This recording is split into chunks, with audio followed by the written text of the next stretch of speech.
Let's dive in and be liberated from the chaos of working in your business. Hey, it's Scott Beebe. Thanks as always for joining me on the Business on Purpose podcast and the Small Business Freedom Alexa skill. Maybe you should quit one of the things that you're doing.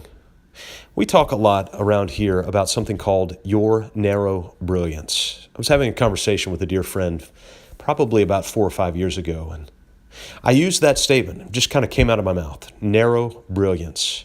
And we've used it since. We actually have a t-shirt. It says, "What's your narrow brilliance?" Just had a friend of mine who is a serial entrepreneur, a great business owner. He's a part of a couple of different companies, and recently he just resigned from one of them. Why did he do that? Well, it's because what he said, that this gives me energy and that doesn't. And he even went so far as to say, the things that don't give me energy, I'm assuming that those are the things that God has not put inside of me. But the things that do give me energy, they do give me life. Those are the things that have been deposited inside of me and that I want to spend time investing in. You know, we talk about multiple streams of revenue. We talk about scalability of services. We talk about a lot of different ideas within business. We're talking about grab it while you can, make hay, all of those key phrases. The reality is we do have to realize that we have a skill that's inside of us, and maybe that skill is not meant to scale beyond that skill. Maybe that skill is meant to stay in your lane.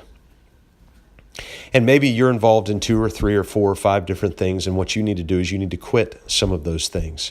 So how do you decide? Well, do what my friend did. You start walking through and ask the question of the situation that you're in. Does this give me energy? Does it energize me? Do I leave with more energy than when I came?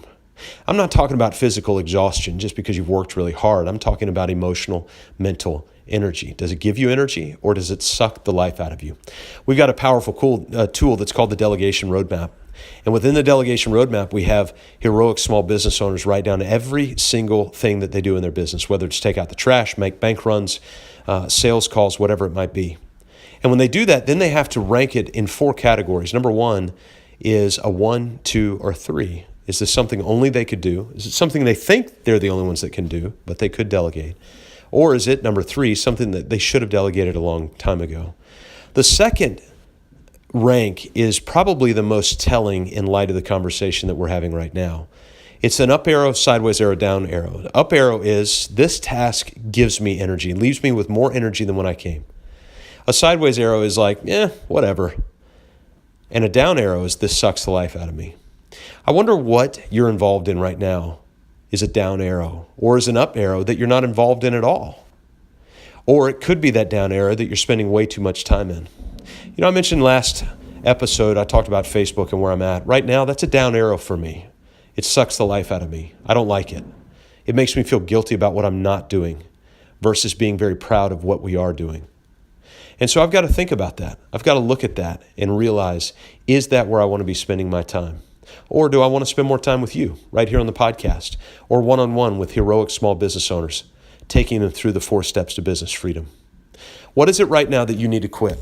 I think it's a relevant question to ask, and think through it. Is it an up arrow, a sideways arrow, or a down arrow? If you need help with your vision, go to mybusinessonpurpose.com/vision. And also you can hear us now, Small Business Freedom Alexa skill. We'll see you next time right here on the Business on Purpose podcast.